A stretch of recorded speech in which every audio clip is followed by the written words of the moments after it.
Primeira Carta a Timóteo, capítulo 1. Prefácio e saudação.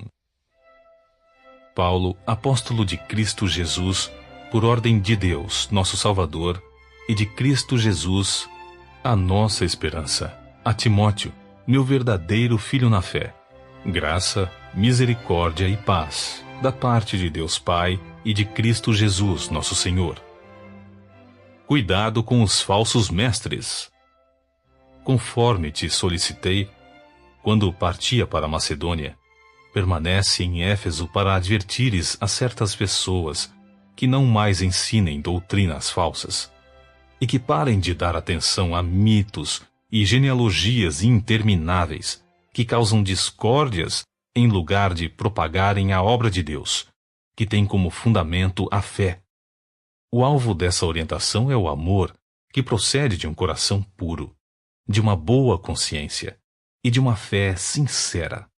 Alguns, contudo, se desviaram desses princípios e se entregaram a discussões sem valor algum, intentando ser mestres da lei, quando não compreendem nem o que propalam, nem os assuntos sobre os quais fazem afirmações com tanta convicção.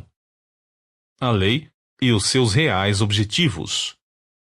Sabemos, todavia, que a lei é boa, se alguém a usa de forma adequada. De igual modo, sabemos que ela não é feita para os justos, mas para os transgressores insubmissos, para os perversos e pecadores, para os profanos e irreverentes, para os que matam pai e mãe, para os assassinos, para os que vivem na prática de imoralidades sexuais e os homossexuais em geral, para os sequestradores, para os mentirosos e os que fazem juramentos falsos, e para todo aquele que se revolta contra a sã doutrina. Esta sã doutrina encontra-se no glorioso Evangelho que me foi outorgado, a saber, o Evangelho do Deus bendito. A eficácia da graça de Deus. Sou grato para com aquele que me fortaleceu, Cristo Jesus nosso Senhor, que me concedeu forças e me considerou fiel, designando-me para o ministério, a mim, que em tempos passados fui blasfemo, perseguidor e insolente. Contudo, ele me concedeu misericórdia, porquanto fiz o que fiz mediante minha ignorância e incredulidade, e a graça de nosso Senhor transbordou sobre mim, com a fé e o amor que há em Cristo Jesus. Esta declaração é fiel e digna de plena aceitação. Cristo Jesus veio ao mundo para salvar os pecadores, dos quais eu sou o pior. Todavia, por este motivo mesmo, me foi concedida misericórdia, para que em mim, o pior dos pecadores, Cristo Jesus, demonstrasse toda a grandeza da sua paciência, e me tornasse num modelo para todos quantos haveriam de crer nele, para a vida eterna. Portanto, ao Rei eterno, imortal, invisível, Deus único, sejam honra e glória pelos séculos dos séculos. Amém. Combater o bom combate. Timóteo, meu filho, dirijo essa orientação a ti, levando em consideração o que as profecias anunciaram a teu respeito. Com base nelas, luta o bom combate, preservando a fé e a boa consciência. Porquanto algumas pessoas, vindo a rejeitá-la, naufragaram na fé. Entre esses estão Himeneu e Alexandre, os quais entreguei a Satanás, para que aprendam a não blasfemar.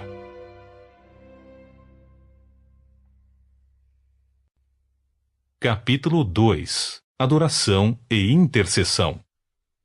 Antes de tudo, recomendo que se façam súplicas, orações, intercessões e ações de graças em favor de todas as pessoas, pelos reis e por todos os que exercem autoridade, para que tenhamos uma vida tranquila e pacífica, com toda piedade e dignidade. Isto é bom e agradável diante de Deus, nosso Salvador, o qual deseja que todas as pessoas sejam salvas e cheguem ao pleno conhecimento da verdade. Porque há um só Deus e um só mediador entre Deus e o ser humano, Cristo Jesus, homem. Ele se entregou em resgate por todos, para servir de testemunho a seu próprio tempo. Afirmo-vos a verdade. E não minto ao declarar que, para isso, fui designado pregador e apóstolo, mestre dos gentios na fé e na verdade. Recomendações aos homens. Portanto, determino que os homens orem em todo lugar, levantando mãos santas, sem ira e sem discussões. Recomendações às mulheres.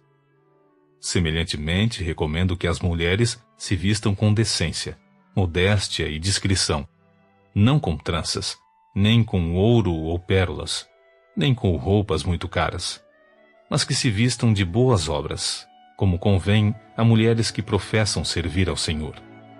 A mulher deve aprender em silêncio, com toda reverência, e não permito que a mulher ensine, nem exerça autoridade sobre o homem. Esteja, portanto, em silêncio, porque Adão foi criado primeiro, e Eva depois. E mais, Adão não foi enganado, mas a mulher é que foi enganada e caiu em transgressão. Contudo, a mulher será restaurada dando à luz filhos, desde que permaneçam na fé, no amor e na santidade, com bom senso.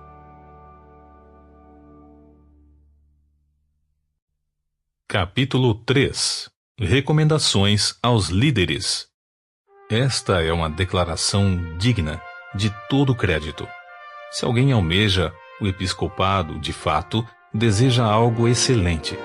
É fundamental, pois, que o bispo seja irrepreensível, marido de uma só esposa, equilibrado, tenha domínio próprio, seja respeitável, hospitaleiro, capacitado para ensinar. Não deve ser apegado ao vinho, nem violento, mas sim amável, pacífico e não amante do dinheiro. O bispo deve também governar bem sua própria família, sabendo educar seus filhos a lhe serem submissos com todo respeito. Porquanto, se alguém não sabe governar sua própria família, como poderá cuidar da Igreja de Deus? Não deve ser recém-convertido, a fim de que não se ensoberbeça e caia na mesma condenação em que caiu o diabo. Também é necessário que tenha bom testemunho dos de fora, para que não seja envergonhado nem caia na armadilha do diabo. Quanto aos diáconos, da mesma forma devem ser honrados, de uma só palavra, não dados a muito vinho, nem tampouco dominados pelo amor ao dinheiro. Devem permanecer no ministério da fé com consciência pura. Devem também, antes de tudo, passar por experiência. Depois, se não houver nada que os desabonem, que exerçam o diaconato.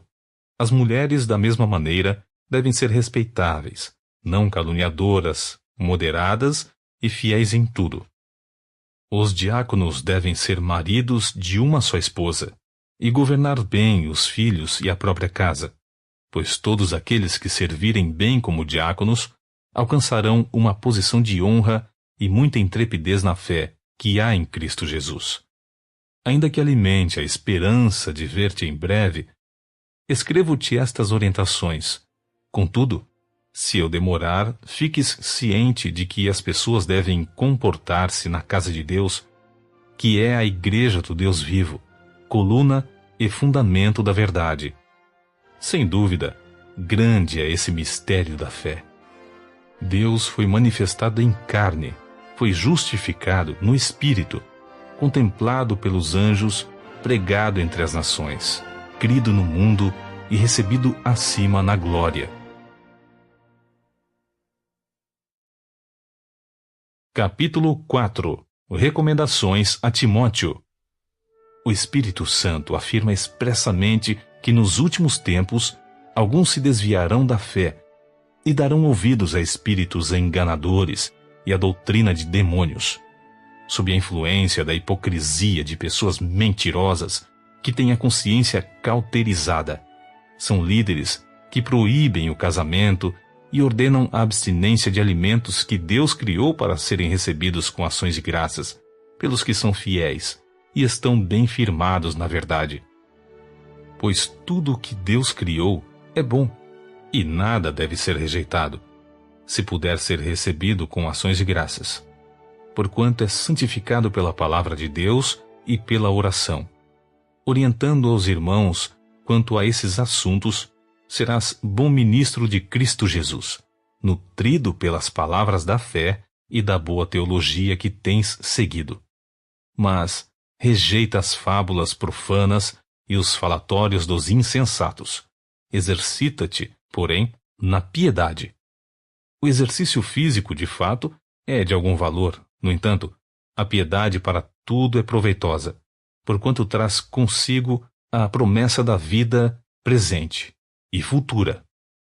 Esta palavra é uma afirmação digna de todo crédito e plena aceitação, pois é justamente para isso que trabalhamos e lutamos, porquanto temos depositado nossa esperança no Deus vivo, o Salvador de todos os homens, especialmente dos que creem. Ordena, pois, e transmite esses ensinos. Ninguém menospreze o fato de seres jovem, mas procura ser exemplo para os fiéis, na palavra, no comportamento, no amor, na fé e na pureza. Enquanto aguardas a minha chegada, aplica-te à leitura, à exortação e ao ensino. Não deixes de desenvolver o dom que há em ti, que te foi outorgado por mensagem profética, com imposição de mãos por parte dos presbíteros. Dedica-te plenamente ao cumprimento dessas responsabilidades, para que todos possam testemunhar o teu progresso. Tem cuidado de ti mesmo e do teu ensino. Persevera nesses deveres, pois agindo assim, salvarás tanto a tua própria vida, quanto a todos que te derem ouvidos. Capítulo 5. Recomendações aos pastores. Não repreendas o idoso com aspereza, mas admoesta-o como a um pai, bem como aos jovens, como a irmãos, as mulheres idosas, como a mães, as jovens, como a irmãs, com toda a pureza. Tratai com toda atenção as viúvas, que de fato são necessitadas de ajuda. Todavia, se alguma viúva tiver filhos ou netos, que estes aprendam primeiramente a colocar a sua religião em prática, zelando por sua própria família e retribuindo os bens recebidos de seus pais e avós, pois isso é agradável diante de Deus. A viúva realmente necessitada e sem amparo espera em Deus e persevera noite e dia em suas orações e súplicas. No entanto, a que somente busca prazeres, embora esteja viva, na realidade está morta. Ordena esses procedimentos para que elas sejam irrepreensíveis. Contudo, se alguém não cuida dos seus, especialmente dos de sua própria família, este tem negado a fé e se tornou pior que um descrente. Portanto, deve ser inscrita na relação das viúvas apenas aquela que contar com mais de 60 anos e que tenha sido esposa de um só marido, cujas boas obras possam lhe servir de bom testemunho, tais como se criou filhos, se exerceu hospitalidade, se lavou humildemente os pés dos santos, se socorreu os atribulados e se praticou todo tipo de boa obra. Mas não inclua as viúvas mais jovens, pois quando as paixões sensuais as afastam de Cristo, querem casar-se e, por violar o primeiro compromisso de fé, tornam-se condenáveis.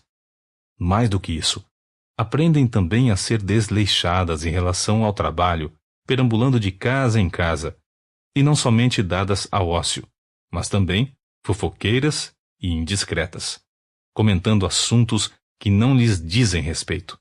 Sendo assim, aconselho que as viúvas mais jovens se casem, tenham filhos, administrem suas próprias casas, e não deem ao inimigo nenhum pretexto para a maledicência.